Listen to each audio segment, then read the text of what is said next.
Hello, ladies and gentlemen, and welcome back to the Common Sense Crypto channel. As with you always, this is Rich doing another video today on QNT. But before I get started, please click the like and subscribe button as it helps this channel grow very quickly. So we're going to talk about QNT. I want to start with this.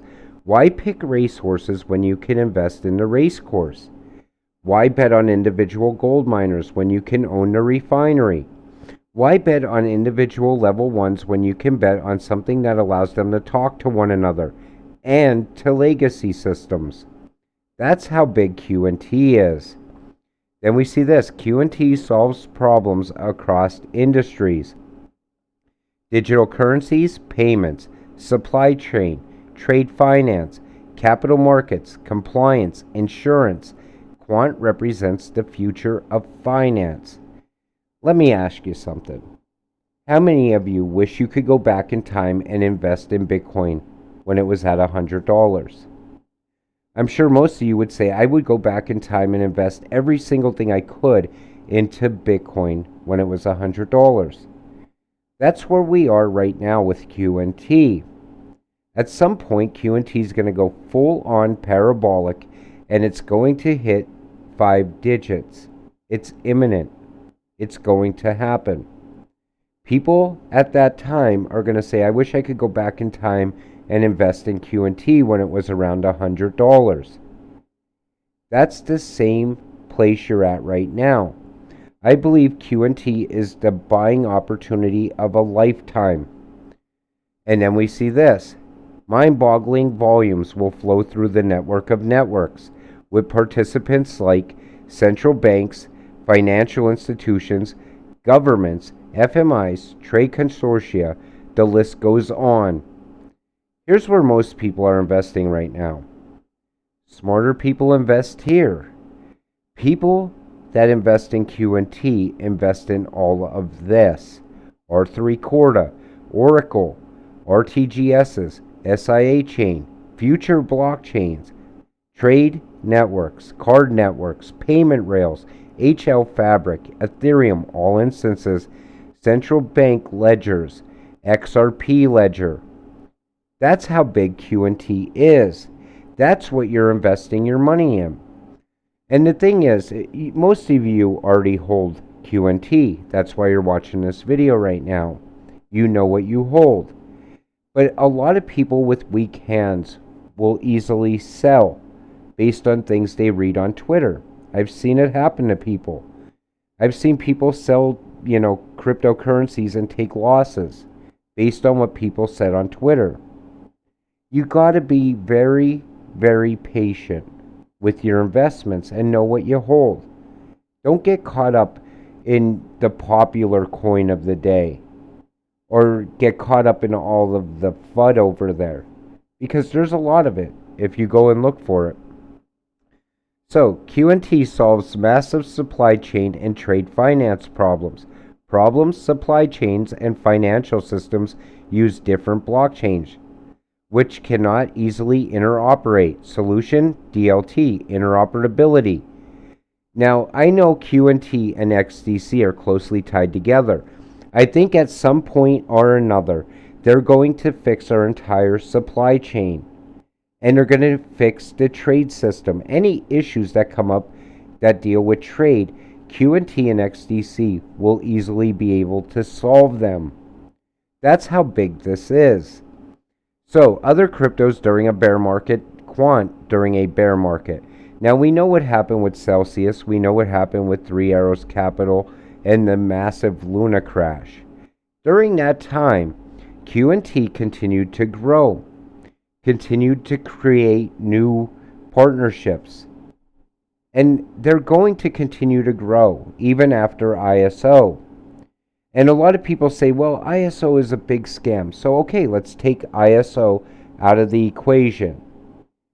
These cryptocurrencies that we talk about on this channel all the time have a ton of utility and use case other than just being an ISO coin. In my opinion, QNT has unlimited utility, unlimited use case. So even if they weren't tied to the new financial system or tied to ISO, they would still go up in value. That's what people don't ever talk about. They only talk about what they want to try to fudge you on. The path of utility, programmable money, enterprise creating consortiums. These consortiums settling in CBDC are tokenized fiat, use case starting intertwining across different sectors. Each step is exponential growth. That's what you are now invested in. That's what you hold. Gilbert Verdian, cybersecurity, fintech, regulator, standardization, government, healthcare. Can't think of anyone else better to connect our legacy world into this new future of blockchain and DLT standardization. It's everything. When somebody says, well, what does QNT have going on? You should just say everything, because it's right there. It's tied to every single thing. It's tied to all of those cryptos that we talk about. XDC, XRP, XLM, HBAR, Casper, ALBT, EWT, LCX. Then it's also tied to IBM and all of the banks. It's everything. I suspect we will be out of the rabbit hole by September 18th, 2022. And a lot of people are definitely now thinking differently. You see a narrative shift. Even on Twitter, people are always talking about utility tokens.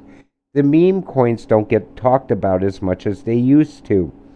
Bitcoin and Ethereum get talked about, but not as much as the utility tokens. And I think people can see what's coming now.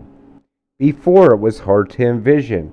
It was like, well, maybe this whole new financial thing is something I need to look at. Maybe, these utility coins are something I need to be invested in. People take losses all the time in crypto. Most of the time because they're impatient. The rest of the time is because they don't do their homework and they don't look at use case or utility. And I think the time is coming, and I think it's very close. So arguing QNT FUD, ironically, only reminds me why I'm so bullish.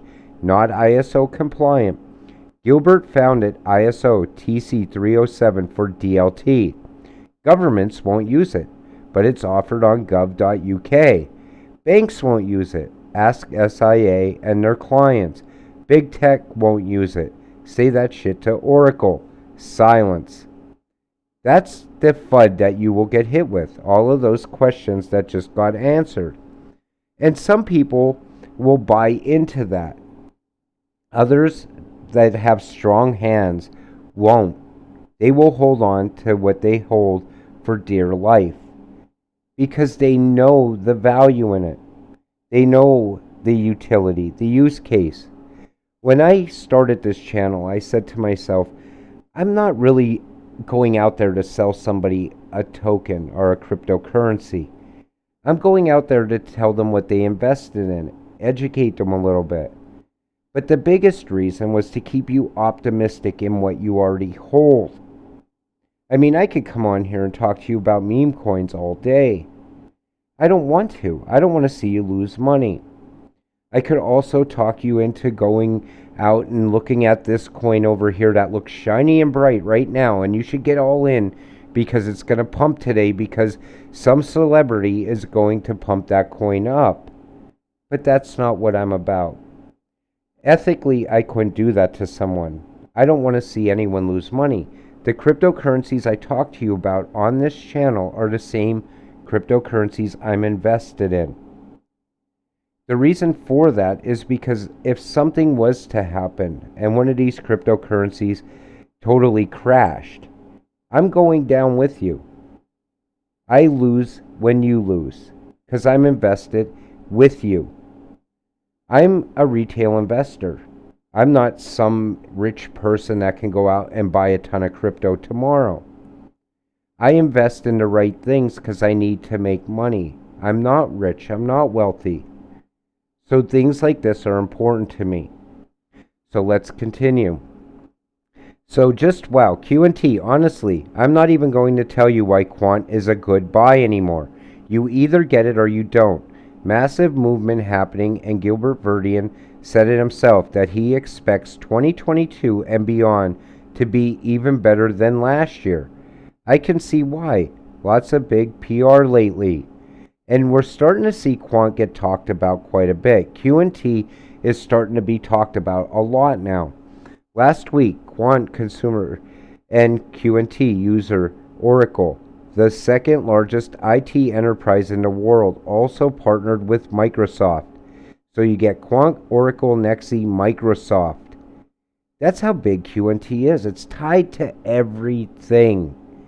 So when somebody says, "What did you invest in today?" you could tell them everything. And they're going to be like, "Everything?" You could say, "Yeah, I bought QNT, so I'm invested in everything." Listen, here's the time to stay patient. I think we're very, very close. I think a lot of good things are going to start happening in this market very soon.